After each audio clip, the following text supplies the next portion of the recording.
afternoon, everyone.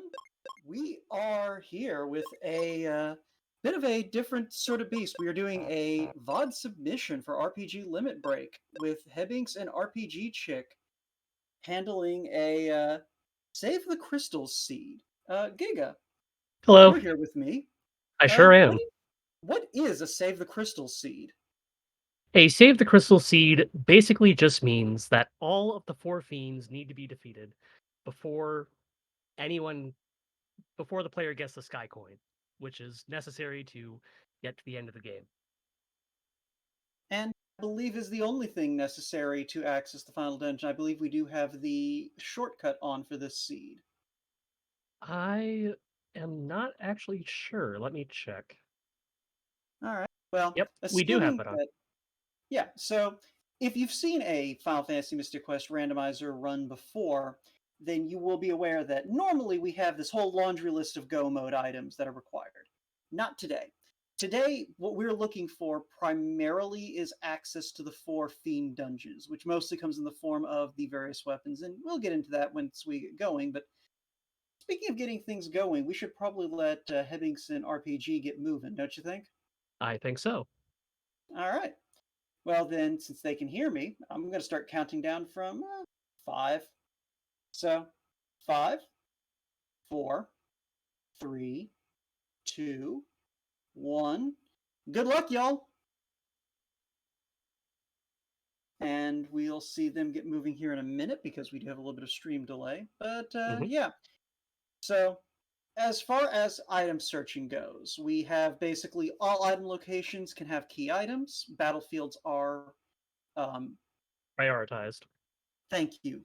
I was trying to think of a different word, but yeah, they are prioritized. So the battlefields are the most likely locations to have key items. Mhm. As far as anything else of importance, we do have enemy skill randomization on. So things can get very rude, but we are into the level forest. And we already have our first item. That's That was the sand a coin. thank you. I was sitting here thinking that's the sand coin, right? Yeah. So, sand coin is going to give us access to Aquaria Mhm. right out the gate. So we got a pretty decent chunk of the map that we can head into. We do So also have. Go ahead. every seed starts out with the entirety of the Earth continent. That means the level forest, the you've got all of Foresta, you've got 3 battlefields. Speaking of which, we should probably explain how the color of battlefields work. Uh, blue battlefields will have an item in them once you defeat all the fights in them. I believe green battlefields have money Or in them, money. Yeah, green and battlefields are money. gray battlefields have experience. Right. So the blue battlefields are what these runners are mostly going to be looking for, although we'll probably see them hit the first green battlefield they come to, just to have money in case. There are 3 NPCs who will sell you items, hypothetically. And these items cost a few hundreds of GP, and you only get somewhere around 12 to 15 a fight, Yeah. if even that. Yeah.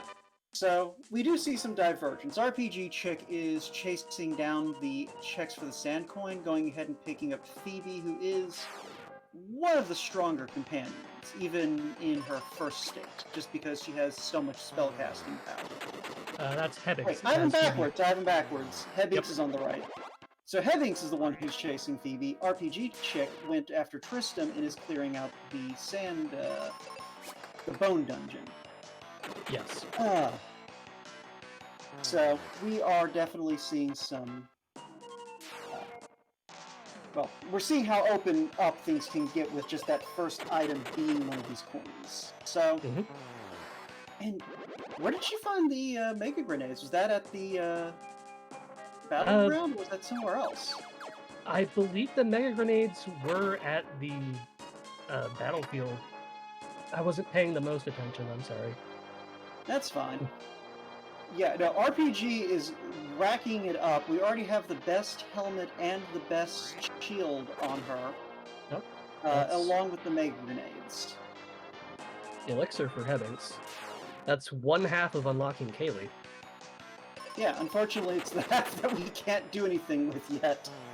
But what I was going to say, the nice thing though about having the mega grenade. So I mentioned before, instead of the normal go mode, if you've seen one of these races before, what we're looking for today is basically dungeon access to the 4 major dungeons. So, in the case of the dungeon where RPG Chick is in Bone Dungeon, the only access requirement is bomb.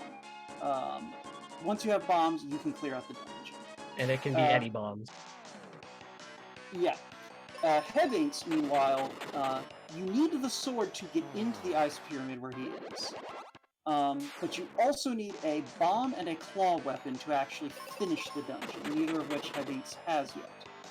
They are playing, however, with what we call expert logic, which means that you can have key item or required items in the dungeon that requires them. And I believe that extends to things like bombs or claw items in dungeons that require them. And we did start with sword. It should, yes. Yeah. We did start with the steel sword. Yeah, which Heavings just got the night sword. Yeah, which is got a nice little upgrade there. Yep, that's the tier 2 sword. Yeah. So the other 2 dungeons that we have to care about, Lava Dome and Pazuzu's Tower. Both of those are going to also require mega grenade. Yeah, they are going to require mega grenades. At the very least, to clear them out. Yeah, I was gonna say, I don't think Pazuzu specifically requires the mega grenades. I think you can just use bombs in Pazuzu, but you do need the Dragon Claw for that, and an axe. Yes. Whereas Lava Dome requires any claw and mega grenades. And I think that's it. Sounds about right to me, yeah. Yeah. I don't actually think any of them otherwise require, like, you know, kind of key items. Like, I think Ice Pyramid's the only one that requires something besides a weapon, and that would be the mirror. But Heavings does find the Charm Claw. So the Ice Pyramid doesn't require the mirror, even logically, I think, in hard mode.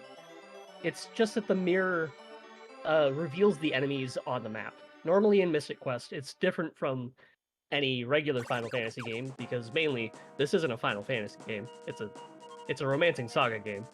But in Mystic Quest, enemies will always show up on the map.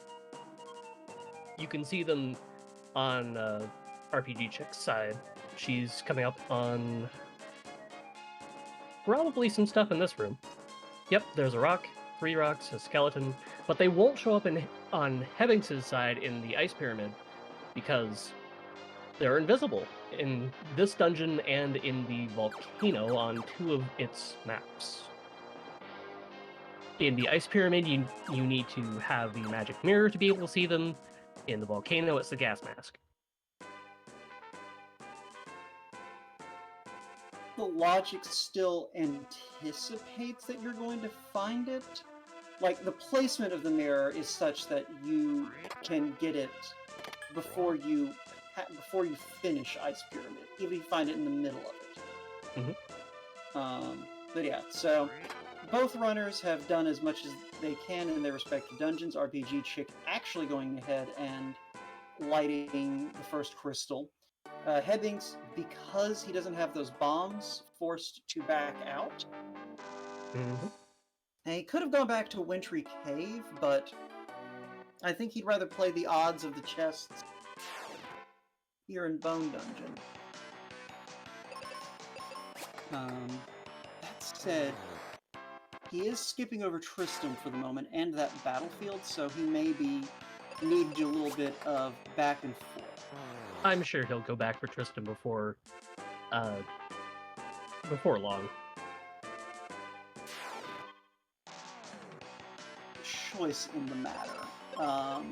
Well, I think Tristram just gave a refresher, but he may not leave that stone. He may not want to leave that stone unturned. He did just give a refresher, but still. Easy check? No, you don't leave that check unturned, because that also opens up Tristram too. Mm-hmm. Right. So again, for folks who are unfamiliar with the randomizer, the way that we handle, in the vanilla game, you gain and lose party members based on sort of the progression of the game and the plot. In the randomizer, your companions are kind of just found where they're found in the original game. And once you've sort of done their give you an item cutscene in the various dungeons associated with them, then you gain the ability to go find their second stage. You do have to swap out a companion first. So, for example, Hebbings has already done Phoebe's check in Wintry Cave. So, when he gets to Windia, if he doesn't have Phoebe in his party, Phoebe will be at the inn, he can talk to her, and now he has the upgraded form. Mm-hmm. Tristram 2 specifically will give you an item when you talk to him in Fireburg, which means you first have to talk to Tristram 1 and go do the bomb check that RPG Chick did earlier. So that is one thing Hebbings does need to be mindful of. He does need to do this Tristram check, or else he's locking himself out of 2 item checks. But he's been playing this for a while. I'm sure that once he's done here, he will go, oh yeah, I need to go do Tristram. But he might not. Because this randomizer... Oh, wow!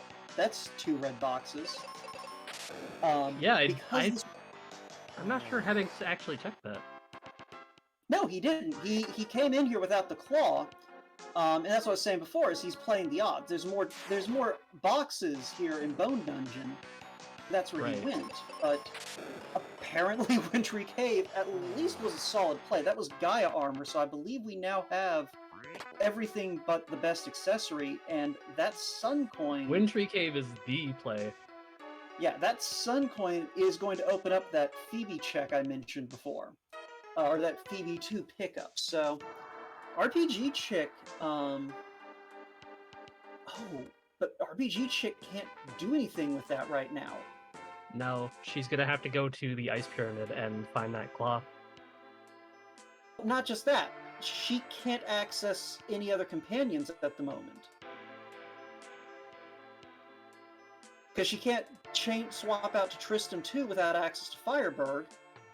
She needs the Tree Wither to swap to Kaylee, and she also needs Fireburg access for Reuben. So she's locked into Phoebe 1 for now, even though she could pick up Phoebe 2 in theory. Right. So this actually Hebbings' route might actually work out in his favor, because he'll be able to swap to Tristram once he finds that Sun Coin. And then can go pick up Phoebe 2. And Phoebe 2 is a beast. In case this isn't clear, Phoebe 2 is basically like a win condition. As long as your character actually has like enough HP to survive a hit from the final boss. But in the meantime, RPG Chick is gonna pop up here and fight the crab. We haven't seen anything too nasty out of the enemies so far. We do have 50% density, so the runners have basically been able to avoid fights. People normally turn on enemy location randomizer. That is, randomizing the location of each individual mob inside the particular dungeons. But we didn't do that this time. They're just in their original locations, but they might not exist. But, yeah, we haven't really seen anything offering a big roadblock so far, and that is something that can absolutely happen, is you can wind up in a situation where, like, just an enemy that you have to get past to continue the dungeon has something nasty on it. Mm-hmm. But either That's way... the attack randomizer you're talking about. Yeah, which we do have the safe mode on for this, Yes. for this seed. So what that means is Basically, there are I want to say 13-ish attacks? 14. Maybe 15. Maybe 15 attacks that are banned from the attack randomizer. There is self-destruct. There is all of the Dark King's flat damage attacks, which are all of them. And I think that's it. The Dark King's flat damage attacks will show up in the boss rush, possibly. They have a chance to show up in the boss rush, but they will not show up before that. So it is one of those things where even with that removed, there's still some very rude things in the pool, and because you have to kill an enemy formation for it to be removed from the map, if something rude gets rolled, you just have to deal with it. But there is the Sun Coin on Hebbings' side, so this is probably going to be what pushes him to go back and do that Tristram 1 check we were talking about before. But hey, there's the Tree Wither, which RPG chick couldn't check because the Claws and Ice Pyramid, she hadn't been there yet. So, again, Hebbings getting kind of rewarded for sort of just going, I'll come back to Foresta later. It looks like he's going to go ahead and just clear out Wintry Cave. So, the question in my mind then, if I'm Hebbings, is, do I go ahead and go do Ice Pyramid while I'm here? Or do I go back to Foresta, do the, 2 checks I can get there, and then go ahead and head to it? Because he has the elixir too. He can go ahead and do the Kaylee 2 check. Yeah. So, do I go ahead and do the Ice Pyramid with, a little less power than I potentially could have? Or do I go through, kind of do some of these NPC checks, go ahead and pick up Phoebe 2, and then come back and just annihilate everything in Ice Pyramid? If it were me, I absolutely would, because that also unlocks Phoebe 2 later in Windia. And it puts Kaylee in Windia as well, because if you talk to her without her in your party, because she has to not be in your party to be there to talk to, that's yet another item check. Yeah. No, I'm really interested to see how Hebbings is going to roll with this, because he has options. Because he could also just say, you know what, I'm here, I'm going to make the proximity play, let's go ahead and clean out Ice Pyramid, because I've got enough firepower to do that, and then, move on from there. And he's going to fail on that check. I guess he saw a brown box behind the squid. I wasn't watching closely enough. Well, anyway, as far as weaponry goes, so, we were talking before about how each dungeon kind of has certain weapon threat requirements you have to meet to be able to do them. The only thing he's missing now is the Dragon Claw. Yes. With the Dragon Claw, he'll be in good shape. And yeah, it looks like he is going to be making a play probably to Foresta. Yep. So yeah, this is probably going to be pick up Kaylee, 1, do her checks, send her on her way, go pick up Tristram, do the bomb door check. He might not pick up Tristram. It's still 2 item checks. I don't think he leaves that, because he can immediately then turn around, come back, pick up Kaylee 2 with the elixir he has, and then go on his way. It's a couple of minutes to make sure you have all of that access. And there's exit. Okay, there's the exit spell. That's a big speed up. That is a massive speed up. Okay, so yeah, that Tristram play now is a lot more on the table. Because now we can just... Yeah? The exit spell, for anyone who doesn't know, you can cast it outside a battle to leave a dungeon. You can cast it inside a battle to just remove an enemy from the battle.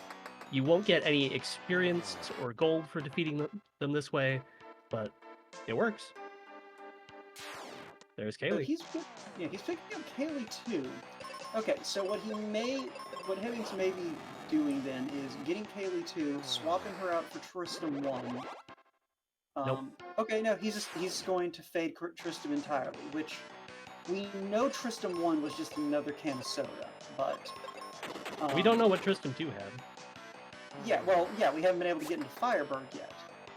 And that is something else to bring up with the flags we're using. Expert logic. So the normal logic that if you've seen like anything in the last year, Mystic Quest Randomizer, you know that normal logic says you can't get into an area until you have the appropriate coin. Even if you find one of the crests that lets you use the teleport panels and that lets you teleport into a town early, it is not in logic until you find the coin. Expert logic gets rid of that restriction. If you, say, find the Gemini crest somewhere, that is considered logical access to Firebird. And yeah, just to reiterate, Captain Hat not as important in this scene.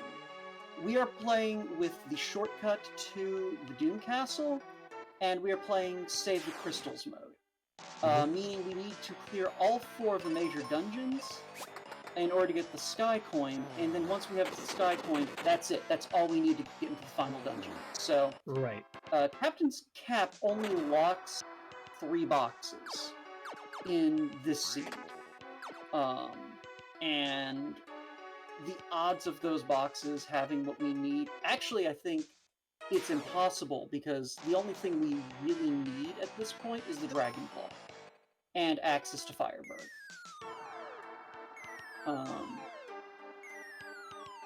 So we're like, the only chance we have of seeing that cap is if somehow our Firebird access is on Mac's ship. I wonder what the thought process is right now on Hibbings' side.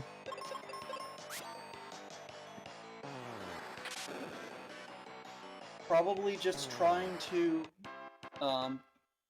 do proximity plays.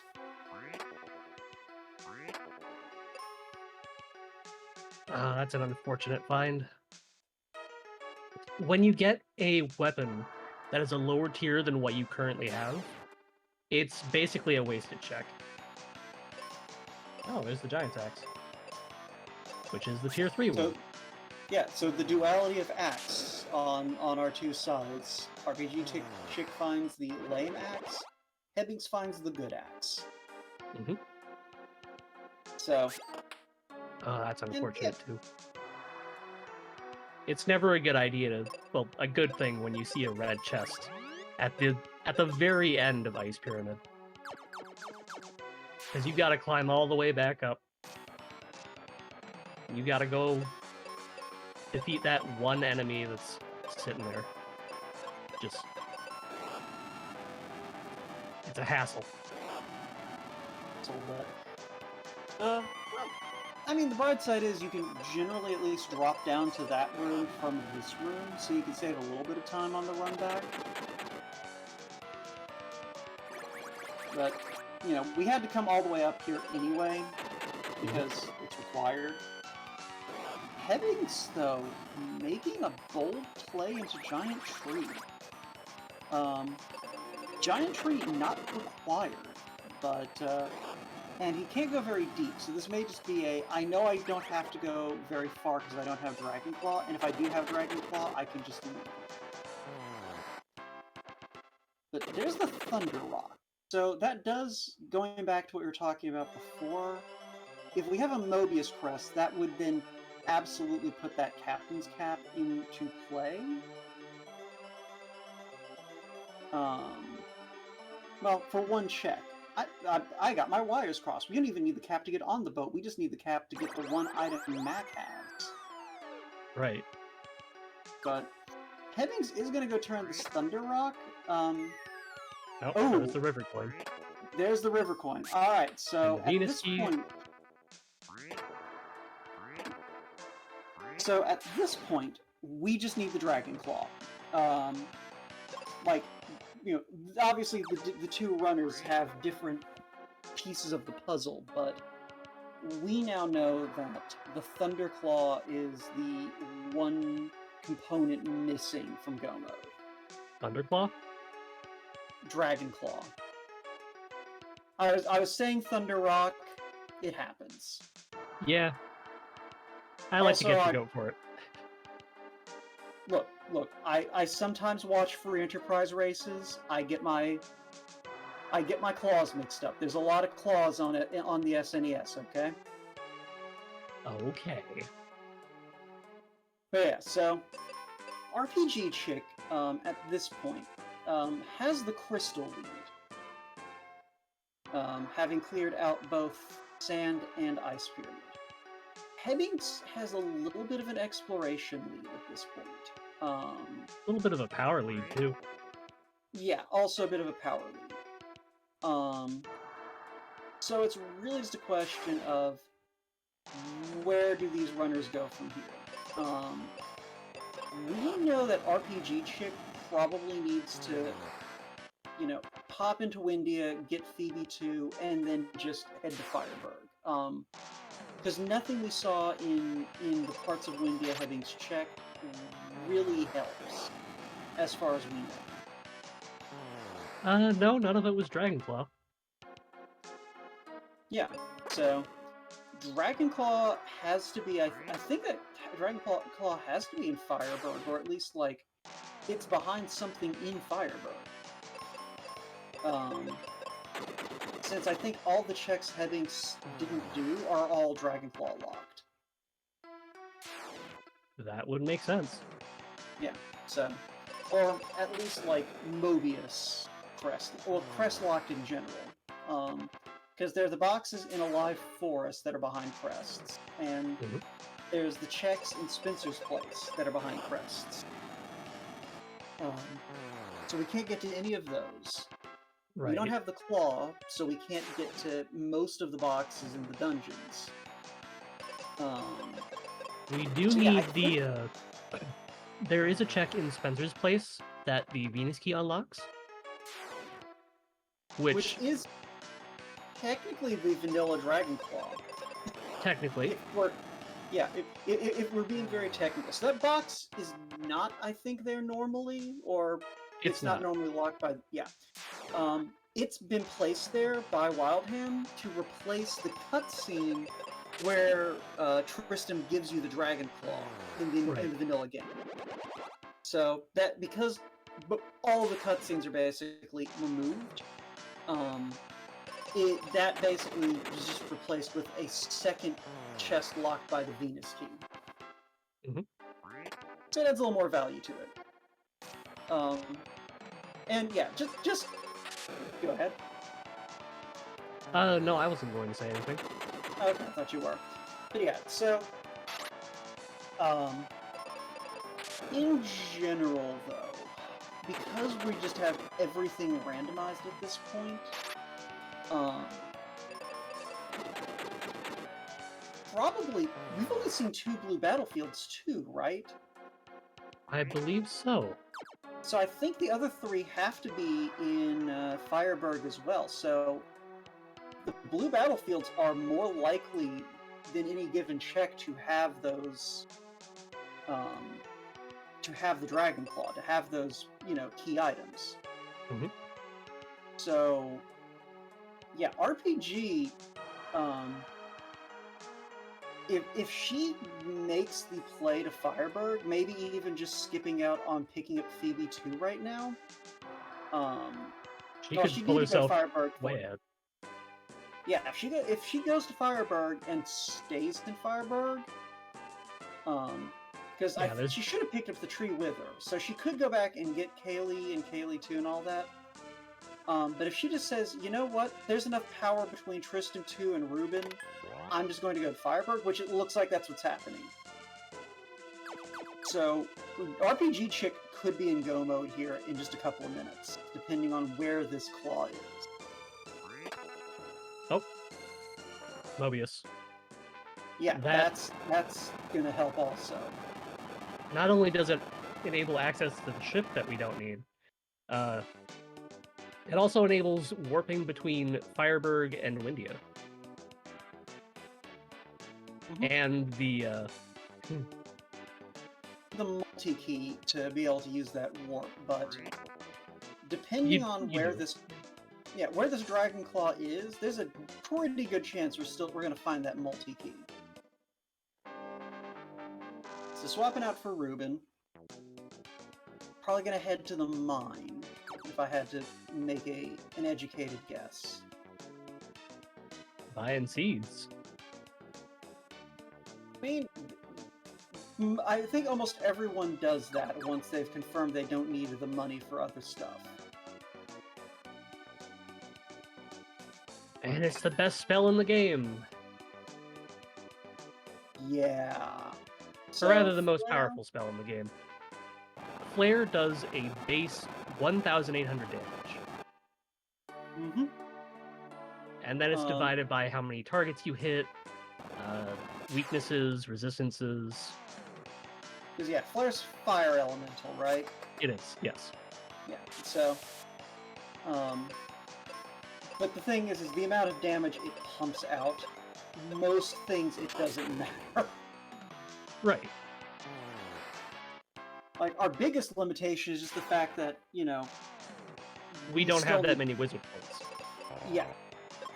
But seeds solve that problem. Yeah, RPG Chick just bought a bunch of seeds. That's going to make quick work of most of this. And not only that, there's also the item duplication glitch, which she probably won't use after buying seeds like that, but it's still good to mention anyways. RPG is an experienced runner of the vanilla game. Right. So it's not like she doesn't know how to do it if she wants to.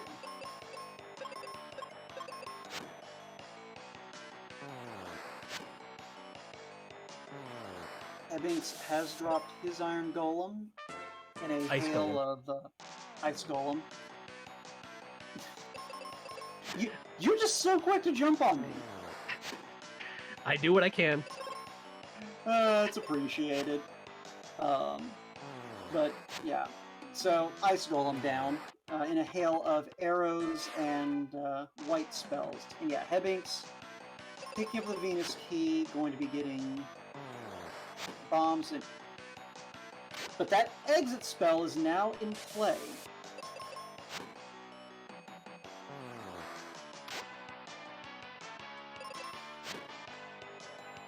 That's a good, a good few minutes that he saved just there. Yeah, that is... And there's our we found the Dragon Claw. So, that is go mode. But does RPG realize it? I think she just did. If she did, then where's she going? Probably to pick up Phoebe. Yeah, I'm guessing going to go ahead and go pick up Phoebe 2 to save, like, time. Because Ruben 1 is a nice party member, but Phoebe 2 is better. So, Hebbinks, if he does these battlefields, which he's got the power to do it, so I can't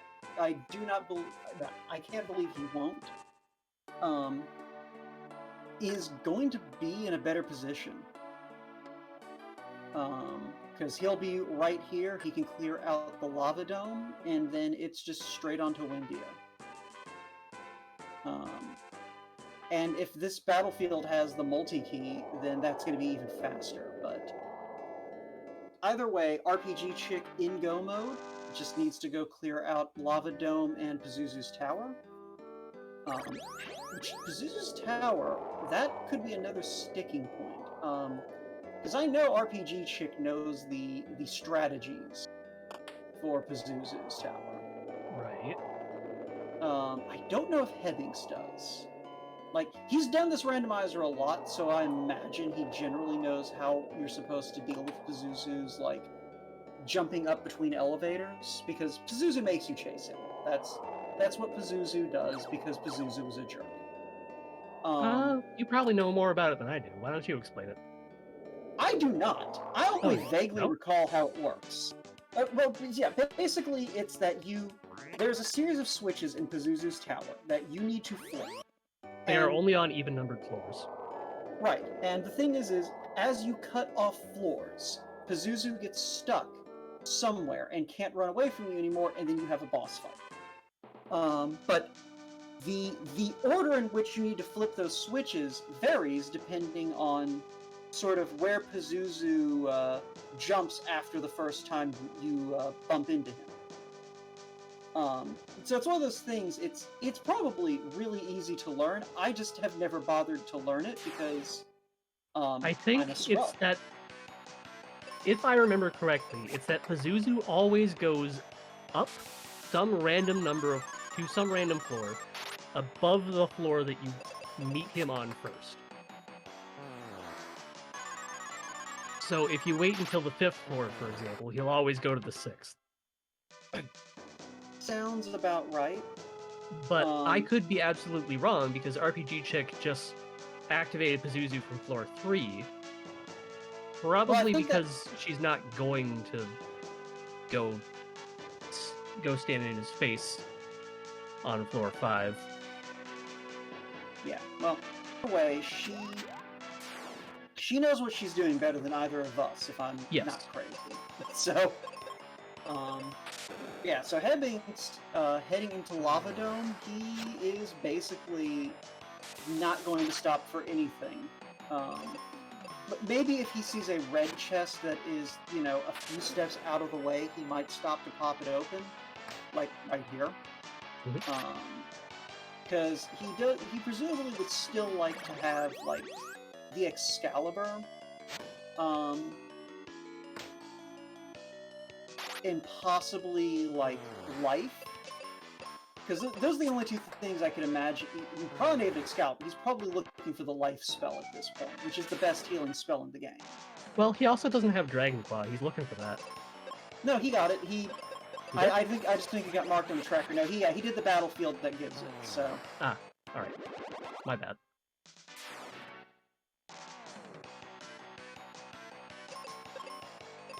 Yeah, it's one of those things. Excalibur is mostly just nice to have for the speed bonus. Though I think it has the same speed bonus as the Noble Sword, or the Knight Sword, so it might not even be necessary. I just noticed a weird interaction. These sorcerers, these mages that RPG Chick is fighting, they're using Cure on our characters and actually healing them, rather than using Cure on themselves. Yeah, attack randomization coming into play. I wonder what causes that. It's probably just a failure in the targeting AI. That would be my guess, but it is interesting.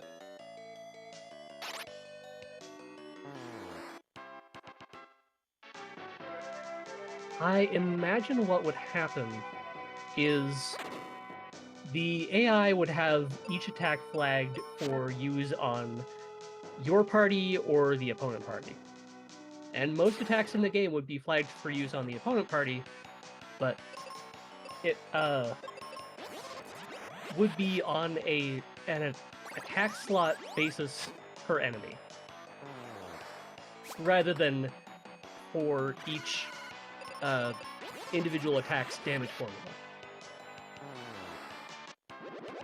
I don't think this was a case. I see some folks in chat speculating that maybe it was confusion from the bow. I believe that Phoebe is just... I believe RPG Chick is basically just having Phoebe as a mobile spell-hurling platform. But because enemy randomization is weird, that's the more likely culprit. Okay, she started using the bow the moment I said she's been mostly slinging spells. Not in, I don't think that's entirely true. I think you're just being a little salty. The point is the the point I'm trying to make is the skill randomization, like you were saying, can cause some weird interactions because of how the scripting works. So I'd be Yes. more keen to assume that before I assumed like the confusion status. Right. I would as well.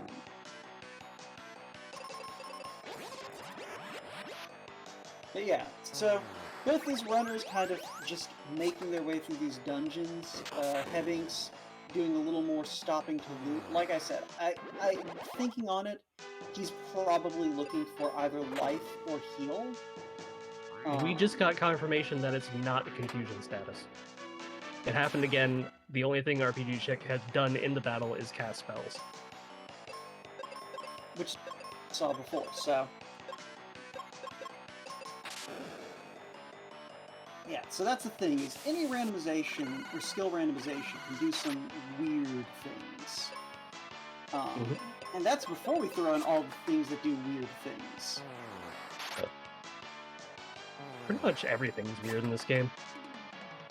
Yeah, because I believe... I don't know for a fact, does safe randomization also disable the psych shield nonsense? It should, yes. The psych shield, the glitched psych shield nonsense is also a flat damage attack. It does 1,600 damage, just straight up. No elements, no nothing. Yeah, so 1,600 damage to one target. Hebbings' looting over here is not going to produce results, because we did see the life spell get picked up by RPG Chick. So, that was probably the last thing she was looking for. I would be surprised if she just runs past this red box that we just saw. I'm also seeing in chat here, isn't the claw good for flare damage? Yes. Specifically, the claw and the sword increase your stats while you have them equipped. The claw will increase your magic by 5 points. The sword will increase your speed by 5 points. The axe and the bombs do not increase your stats. Yep. So you will see these runners swapping off between, say, sword and claw, depending on the situation. Sword specifically if, say, they need Benjamin to heal, which, just to add, RPG Chick also found the cure spell in that box I thought she was going to bypass, which is incredibly useful for her. Right. Because she can just basically have Benjamin serving as a heal bot in the final battle. And before folks are sitting there going, well, wait, the cure spell also makes the Dark King fight a lot quicker, right? No, that's out of the game. Yeah, we that bug was fixed. Yep. So you actually have to beat Dark King legitimately. Oh. Pazuzu had really low health. Yeah, I was just thinking that. It was just like, wait, the Pazuzu fight's over already. So, RPG Chick maintaining a very small lead thus far. Although, she's gonna have to walk out of here, right? Yeah, she doesn't have exit to my knowledge. Yeah. Well, yeah, exit was in Level Forest, and she never went back there, so... Right. Yeah, so... There she goes. This is gonna be a pretty close race coming into the back end. Because I think RPG Chick's gonna have the shorter walk finishing with Lava Dome to get to Doom Castle.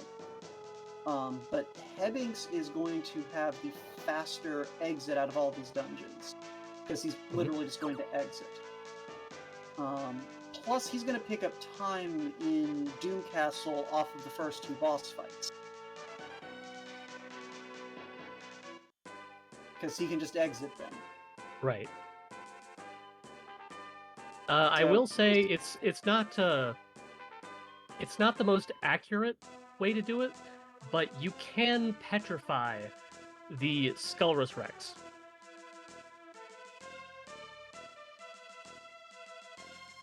Anyone in this community relied on petrification, Giga? Yes, me. When was the last time anyone sensible relied on petrification?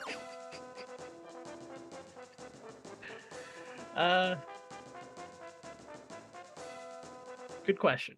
Okay, Hemming's deciding to show off, Okay, I thought he was about to show off the sealed temple, Sealed Temple exit strat. Yeah, but it looks like he was just checking boxes, because, again, he still doesn't have life or cure. Or heal, and you want at least one of those for the Dark King fight. Because I guess to be fair, Dark King is really fond of petrification. Oh yeah. And he Phoebe, quite likes that golden web attack. Yeah, Phoebe has a lot of fantastic qualities. The one thing she is not good at is not getting turned to stone. Nope. She does not have petrify resistance. So there is a band of circumstances in the randomizer where one may opt to not take Phoebe 2, but instead take Kaylee 2. It's a very limited set, because it requires basically, you never find the petrification resisting Aegis shield. Which they both have. Which they both have. And you don't find, like, the heal spell, or the life spell for Benjamin. Mm-hmm.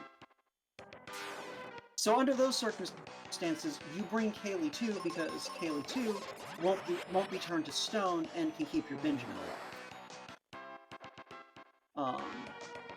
Although you'll still see some runners decide to go the route of... Wait, where's RPG Chick? On the volcano. Is she on the volcano?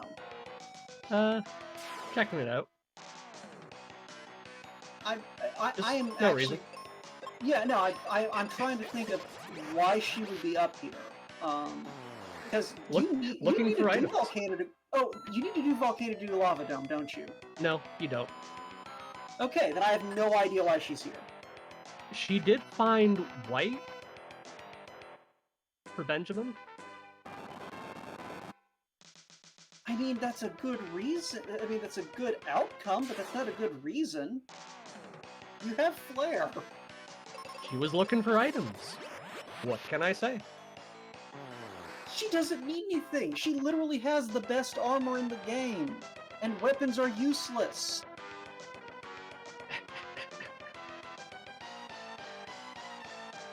Seriously, she has the Cupid's Locket, she has the Apollo Helm, she has the Gaia armor, and she has the Aegis Shield.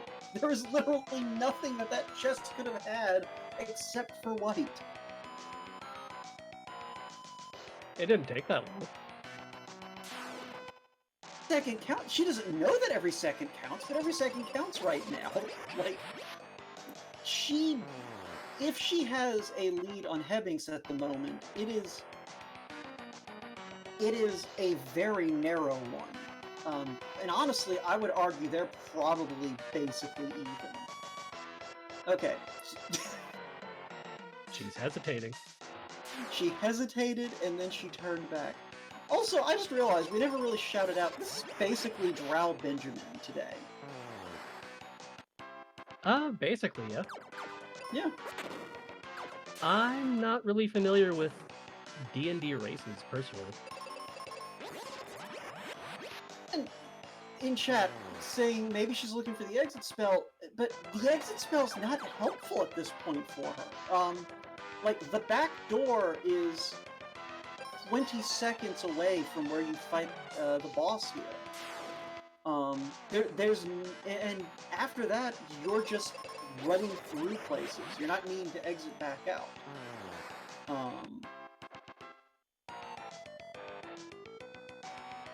But we'll see. Oh hey, the cat claw. That's useful.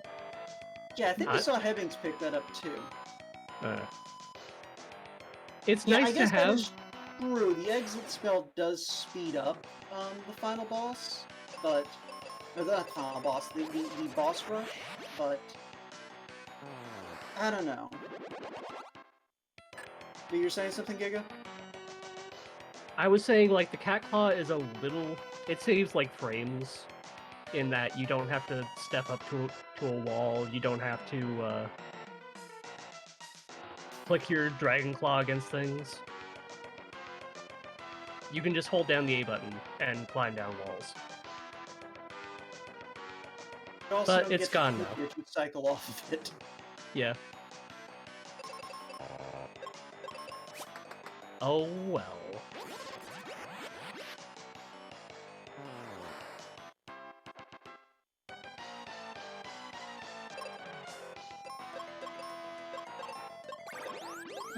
Trying to save time on the final boss rush would justify the exit, but she is definitely ticking away time right now, if she keeps going out of her way to open boxes. Like, these boxes here, perfectly fine to open. But she hopefully will not steer away from the critical path looking to open boxes. There's life for Hebbings. If he stops to check this other box on the way down, he'll also find his cure spell, but if he doesn't, he's still in good shape. Mm-hmm.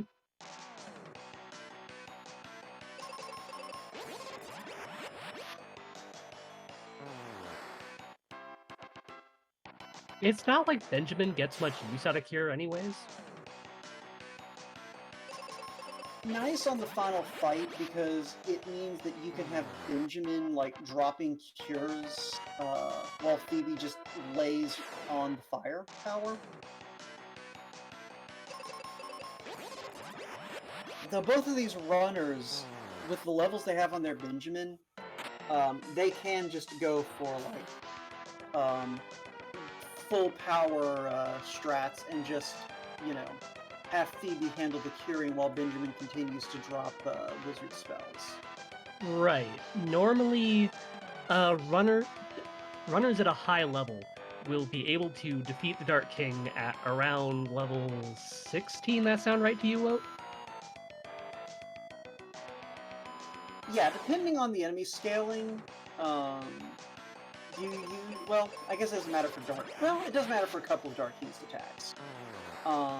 But generally speaking, you do want to be around 16 or 17, since that gets you to 660 HP-ish, and that's enough to tank anything the Dark King can throw at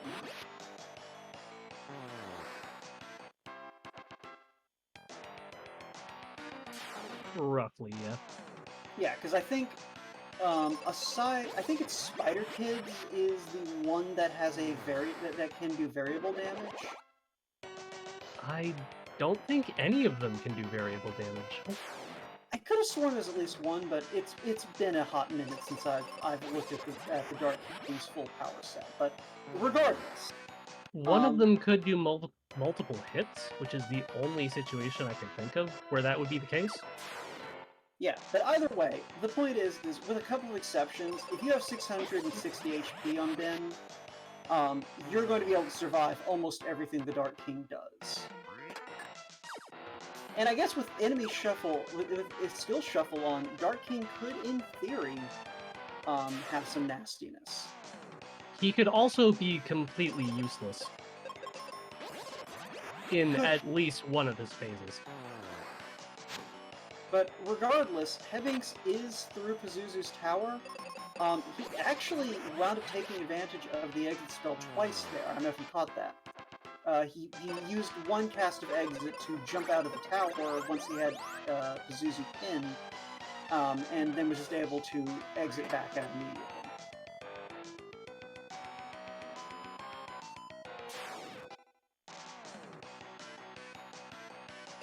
We're in the end game, though. Hebbings is in Doom Castle. He's stepping up to the boss rush right now. Ignoring that red chest like a boss. Open that red chest. You love to see it. So yeah. Oh. Okay, that was scary for a moment. Someone had used Psych Shield on Phoebe, I believe it was.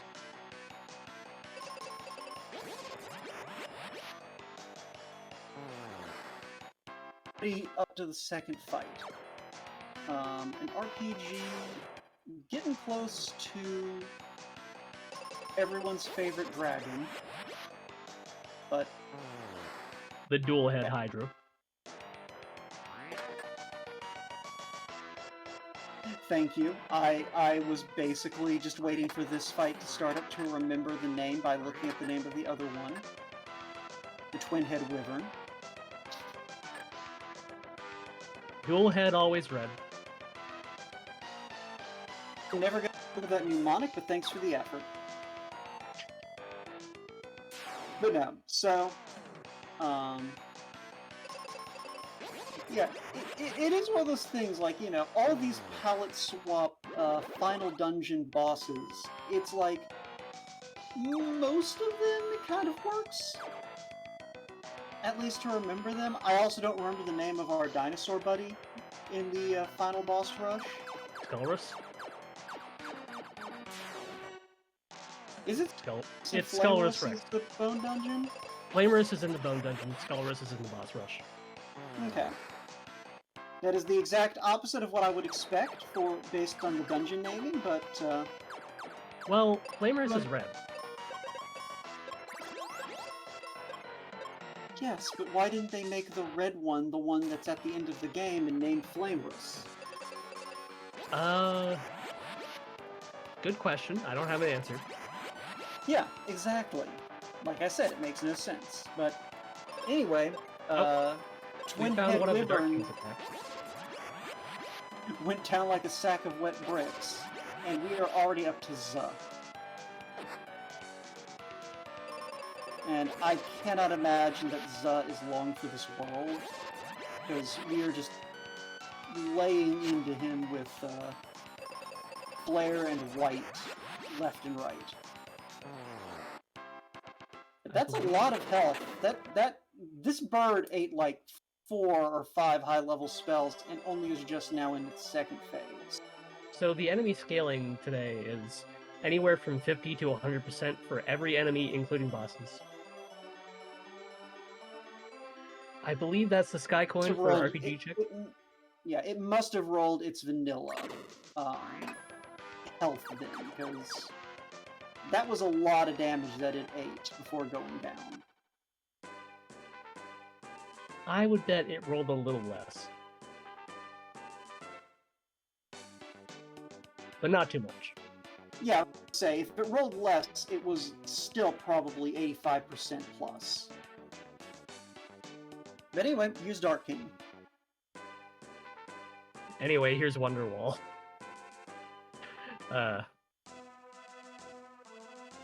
Way more of a bop than Wonderwall. Definitely. Battle 3 is one of the 2 best tracks in this game, in my opinion. The other one being the Doom Castle. Battle 2 above Doom Castle, but it's close. I hold them pretty equally, personally.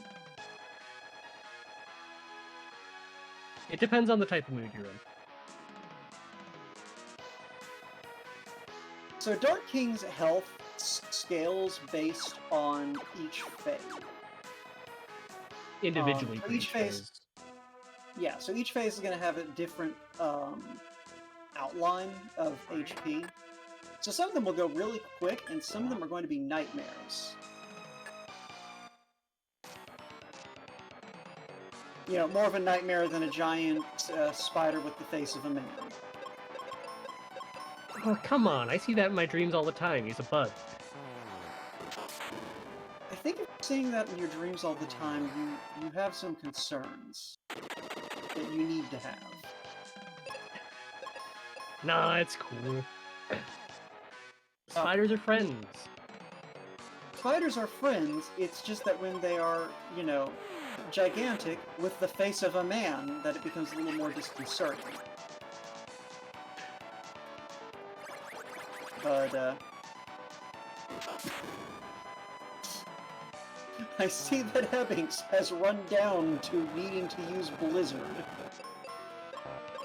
on Phoebe. It's fine. He should have it here in a minute. Yeah, there we go. Yep. And since I can see that Hebbings has undeafened, go ahead and get your GGs out, and Hebbings, you can unmute whenever. We've seen you. Hey. Hello. Oh man, I took a weird start and I was worried the whole time that I goofed. Worked out in your favor, because it made it so that you could pick up that Phoebe 2 basically at your earliest convenience, and also gave you an excuse to go back to level 4. True. Which you might have noticed turned out to be pretty big. Oh yeah, no, as soon as this whole exit, I was like, this whole check is worth it. Yeah, no. So that's kind of been that was kind of the difference maker here. RPG didn't ever go back to level forest, and so she did a lot of extra legwork trying to find that exit spell. Oh, Kind of like how you did a lot of extra legwork looking for life and cure. true. I was not gonna lie, I was sweating there for a little bit. I was like, am I gonna have to do this lifeless? I could do it, but I don't want to do this lifeless. And then it just kind of fell into my lap in P Tower, and I was like, oh, thank God. Y'all both basically, like, that chest is almost impossible to miss. True, unless you just skip it for whatever reason. But at that point in my routing, I was just like, I'm going to get every red chest I walk across. Everything else is what it is, and it just happened as like, this isn't too far out of my way.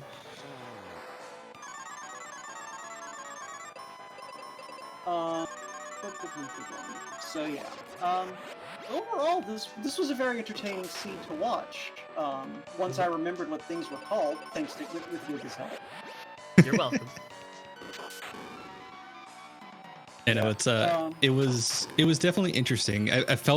I was worried for a sec that it was going to be a round the world seed where I was just pacing back and forth between regions 3 or 4 times. But once I picked up Dragon Claw, it was just like, oh, we're basically good. That's why when you saw me like open my menu and like quick inventory everything, I was like, I'm good on spells except for life. I'm good on items. I'm good on weapons. I'm good on armor. I guess we kill bosses. So, was it a deliberate choice on your part to just completely fade Tristan, or was that you just forgot about Tristan? I took a gamble, mostly because it's like the NPCs in the seed settings are set to include. So there's like a pretty good chance that the jerk ninja could hand me a can of soda, and I'd be very upsetty spaghetti because now I have a crap ninja instead of an awesome mage and a can of soda. Or you could hand me something go, and I was like, I'm gonna take the quick kill with Phoebe, and then if I need Tristram, it's not like I can't go pick him up. He's like right there. It takes 5 seconds to do. So I did intentionally fade him, although skipping the battlefield at the beginning, I'll be honest, I didn't even realize it was blue until I came back and I looked and I was like, oh, it's blue. Oh, it's got 1 fight. Let me do that real quick. For the routing you were going with, just because you still needed a couple other things before the Mega Grenades would have mattered. That said, your guess was correct. Tristram 1 did actually hand over a can of soda. That jerk, it's like a 1 in 4 chance that he hands over a crap item if it's a consumable. And it feels like he almost always hands out a can of soda. Like every time he's like, want a drink? I was like, no, I want items. Get out of my face. He's got a dealership. He needs to make money. No. Always looking for the next hustle. If he wanted refreshers to sell, maybe they need to do something useful. They quench your thirst. I have never thirsted for fixing my stats in the middle of a battle. I've like once, but that's when Dark King's at like 200 plus, like scaling, and then it's like every hit matters. But even then, it's like probably slide. Yeah, those who are unaware, the refresher, the can of soda, all it does is it reverses like stat debuffs in battle. So those come from moves like Iron Nail or Spark, which are flat 60 damage moves minus your defense. And they always come with a debuff to a specific stat. I don't know exactly how much the debuff is for, but it is a debuff. Sorry, I just saw RPG Chick got her last hit. Yeah, GG's to RPG Chick, but I was just going to say, like, yeah, you know why we had to look up in the manual what refreshers do? Because the stat debuffs have never mattered to anyone who has ever played this game. Sure, casually, they're kind of not important. There she is. GG's. Thanks. GG. You want to know where exit was, I assume. Yes, I want to know where exit was. It was in the level forest. Left chest. Oh, okay. So Go ahead. Yeah, I was gonna say. So you and Hebbings diverged basically as soon as you found the sand coin. So literally as soon as the game started. And Hebbings went off to Aquaria while you did, sensible thing, and did Foresta. Yeah, sensible, sure. Yeah, but the thing is when Hebbings came back, he had the tree with us, so he was able to do the whole Kaylee loop, which gave him the opportunity to find that exit spell. And as you would expect, that was kind of the difference maker between the two of you. Plus, I also, once I was in go mode, I spent a lot of time looking for exit regardless, so... I don't blame you. I hate doing that last boss rush without exit, because even though Golem has been corrected to where he doesn't just one-shot you if his HP is high enough, it's still a very, very annoying fight to deal with when you could just blink him out of existence. Yeah, essentially. Were you worried about not having life either? Because I'm not going to lie, I did P-Tower last, and I was like, oh my god, I don't have life. What if I kill him and I don't have life? Oh, I did P-Tower 3rd, so I found it, and Cure, thankfully, so... Pretty cool as a cucumber doing that, and you're like, oh, we're fine. Yup. I was just going to say, RPG, you, for not having life, you still kind of blitzed through those first two fights. Or not life, exit. I mean, the first two fiends I'm used to doing without life anyway, because that's the run, but... Yeah, I blitzed Aquaria first because I wanted to just come back and not take a chance on Rex having something stupid. So I was like, I'll just one-shot him with Phoebe. It'll be fine. It's fair. He had like 1600 HP? Yeah, it was pretty minimal because I know like three mega grenades took him down.